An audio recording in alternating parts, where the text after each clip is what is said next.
Hey everyone, John Doyle from OptixEQ, and today I'm going to look at the Swale on tomorrow's big Holy Bull card at Gulfstream Park. Great card. And I thought this race intrigued me a little bit. I wanted to kind of maybe take a shot against the big favorite, number one, Ben Tornado. And I'll tell you why. Because when you look at the plot on the left-hand side, you see a big square and a big red number one. And, the horse looks pretty strong. Uh, there's a couple things when you're playing these three-year-old races. You got to also look at not only where horses have been, but where they're going because they're young, they're developing.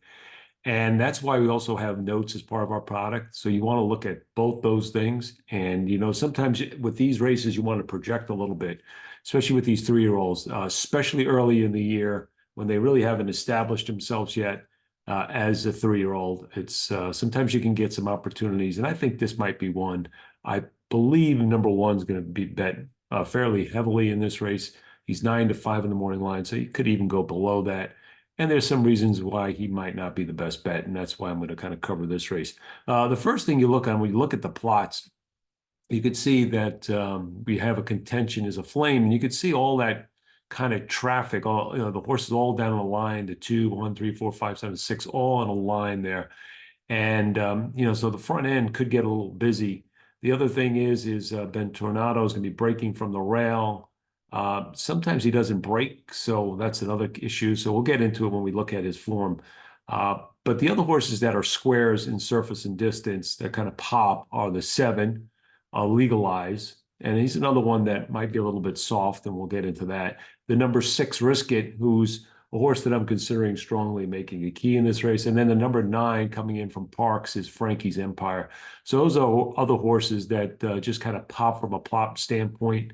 The 9, again, is going to be coming from deeps, but he's a big square, and so maybe he can pick up some pieces underneath. So let's go into the grid, and at the end of this, I'm going to put this race in focus so you can see kind of how I kind of evaluate all this information, right? But it's a lot of good information, and we want to take a look at it. So I'm going to start with the number one, the favorite that we talked about. And the thing about him is notice that this horse really jumped out of the gate as a 2-year-old, ran big on debut, followed that up with another win and then another win. Just on fire, yeah, short, 6 furlongs, sprints, and so forth. They kind of tried 7 furlongs the next time, and you see the horse had trouble at the start, move, and was still able to win. Okay. And the other thing is to notice that he also had that same issue in his debut where he had this slow out of the gate. So a little concern breaking from the rail too is one of the things that you have to look for this horse. It's going to be the first time this horse does break from the rail. Then this horse, again, is going to try a route for the first time, 2 turns. And you could just say, well, this horse is not a router. But I tell you, I still have my doubts. The race came up real soft. I mean, these are horses that are all probably trying to route for their first time. That's why the Optics figure range was probably so low, but really low. And this horse, you see the grit minus. I mean, this horse just didn't get it done that day. Yeah, okay, maybe it was the 2 turns, but wasn't facing any monsters, right? Because you could tell by that optic fig range. And notice that in the last 3 races, just before the break and just before the year ended, this horse had declining speed figures. And so the last race was the 3rd race in a row where this horse's figures declined. I just don't, I'm just concerned breaking from the rail. Maybe this horse kind of peaked already early in his career. Going to get a new rider this time, Angelo. I don't know. Gonzalez is a good rider, knows the track. You just would think that with this barn, you would see Ortiz or somebody on this horse. But at any rate, I just think he's a horse you might want to just take a look at betting against, especially the fact that he just kind of might have peaked early on that, and that's when you look at his plot, it just reflects last year, and you did no wrong, right? So I'm projecting a little bit of regression on this horse, continued regression, especially when now he's facing kind of horses, different kind of horses outside of that, the Florida horses, those Florida series. And I'm going to get into when I show you another horse, I'm going to show you something else about what bothered me about, especially his last race in terms of the quality of that race. Okay. So I'll just note that and I'll get back to it. So let's move on. I'm going to go to the number 2, Colorado Cruiser. This horse broke his maiden at San Anita. Okay, kind of a regular speed figure. Hasn't really improved that much in speed figures. Got a setup, which is a negative thing, so you got a benefit of setup. He had a lone trip the last time, couldn't get it done. Changes barns to Sisterson, 5-1. You can have all of that. That's not something I'm interested in for a maiden breaker. Now, this horse is a little bit different, and when I compare the 2 to the 3, I prefer the 3, especially. And I think this horse has a chance to get in underneath. This horse started his race on a sloppy track, showed grit. Okay, that's a good thing. That shows you that this horse has some class, right? Right off the bat, shows grit in his debut, comes back, trouble to start, was wide, second, and he improved his speed figure. The next time out, he's at Saratoga. We know how difficult those races are and those tracks are, and I'm going to get into that a little bit. But he ran an 81, he won the race, and again, look at the grit. Okay, so this horse has showed some class. Could have been a little bit too much too soon, going, 9 furlongs, Remsen. And the other thing you see this other, always look at the extended comment when you look at other here, please, because there's information here you want to kind of take a look at. And let me just get my pointer to look at it with you. So I'm going to just point this track favorite front runners. Okay, so he was coming from behind, but the race shape fall favored off the pace. Okay. Needless to say, it was a kind of a crazy day. Look who takes the mount here. Irad takes the mount. Very interesting. I know maybe not this horse for the win end, but definitely can consider a big price underneath. The other thing is I want to go to that maiden win. So I'm going to double click that race. Let me clear this out. And you see the plot, and then when you can click here and you get the grid. And I just always like to see how horses come back out of that race. So the race was on the 10th of August. So I say everything greater than that day. So it just how these horses came back and ran. And you see it, and you see. But there was one thing that kind of stood out to me: this Secret Lover horse who was kind of competitive and actually beat the favorite. Bertanda on 12:02 race, came back and won at maiden claimer the next time. This horse got beat, okay, by this horse here, right? Beat pretty badly by 6 lengths. And it was a different point in time and all the rest. But again, it's showing you the kind of the quality that this horse actually beat the favorite, but yet lost to.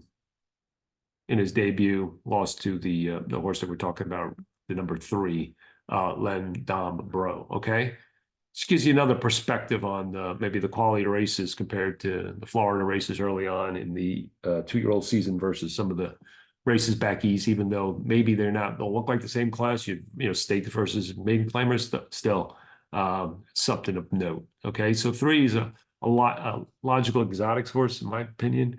The 4. This horse's big race was on grass last time. Zuma, back to dirt. Okay, I'm not. I don't think there was a win contender, but maybe for underneath. I don't know. I don't think he. We looked at his plot. Doesn't plot all that well, and again, his looked like his last big effort was on grass. So I don't know where they're going with that one. The number 5. This is a Mott horse, and he kind of comes out of that same race as the 3. Again, they both were in bed in that race. I just look at his races; he hasn't really improved speed figure wise at all. So I'm just thinking this horse, is a little bit underneath in this race. The 6, Risk It, is the horse I'm really interested in. So this is a horse that kind of comes out, debut, gets the bias, but runs a big B+. That's always considered the horses that run that kind of optics fig in the beginning of their career. Usually got some more potential. So there we go. Next time out, they put it right in the grade 3 and runs a good second. no disgrace there. Comes back 70 days later in a grade 2. Again, speed figure wise doesn't regress that much. Finishes 4th, but had trouble in the race, major trouble in the race. The next time out, this horse is in the Gun Runner, which happens to be a very good race, but it's 2 turns again. And this horse is just up close, makes a move. And I'm going to show you here that he made a move into a very, very fast, very fast race shape. Okay. And if you look at some of the pace figures from Brest, this horse, these were kind of major pace figures, 196. So this horse ran into a very hot pace, couldn't keep up. He looks more like a one-turn horse. He ran that 91.87. If he can project up from those numbers, this horse looks really good. In fact, when you look at his surface and distance, let me just clear this out. When you look at his surface and distance plot, he's got some major late pace here. Could maybe just sit right off of if the one doesn't get out and there's some speed horses outside of him. Inside of him, he can just sit right outside of them and make one run. This horse, to me, is my key in this race. Risk it.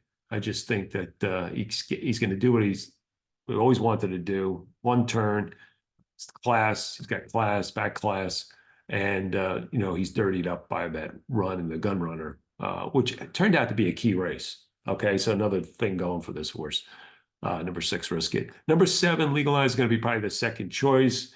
I just don't, I look at that Sugar Bowl. If you look at the plot from that race, this horse broke his maiden at Churchill. Okay, that race wasn't that strong. Comes back into Sugar Bowl. If you just look at the plot, small field, really not much in there. Probably overrated a little bit. High on speed figures, but again, this horse is going to be up forwardly placed with some other contention. It's good that he gets the draw from outside horses, but I prefer the 6. To the 7, Legalize. And then the number 8, a little sneaky. I think this horse comes off a long layoff.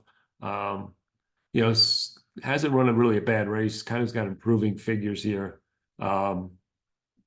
Gets Ortiz. If you look at his plot, he doesn't look all that great, but I think there's some more, potential upside. This is a horse it's an improving horse. B+ in the over this track last time. Been given some time to recruit. I think he's kind of worth inclusion in your trifecta bets. That's what I would say. And then the number 9 is a very interesting horse. Don't know how to read this horse. This horse could either win or not finish anywhere the way I'm looking at it. He's 30 to 1, which is crazy. Okay, so this horse is just he's been running at Parks in Delaware.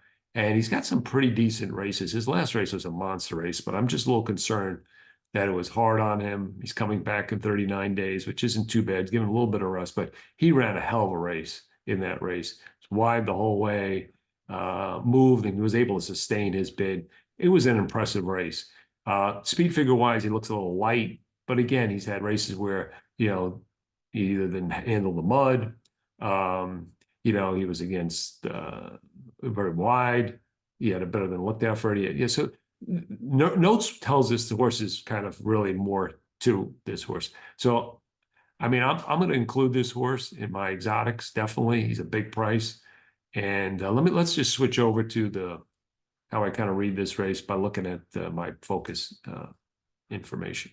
Let's go to focus. I'm going to just blow this up a little so we can see it. Yeah, so kind of this is a value play to me. Risk It is 9 to 2 in the morning line. If he's anywhere near that, I've got him 2 to 5 on my line. He's a value contender. For all the reasons that we talked about, and these are all kind of the reasons kind of put in words here, little bullets. But Risk It is the horse. Legalize, I kind of rate on the same level as Ben Tornado, but obviously they're going to be overbet. And so I'm kind of leaning against those.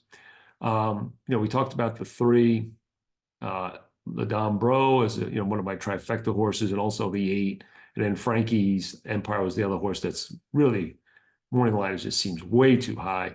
So kind of the way I'm looking at this race is, 6 is the key. So I'm betting multi-race wagers. That's the horse. I feel like I have an edge.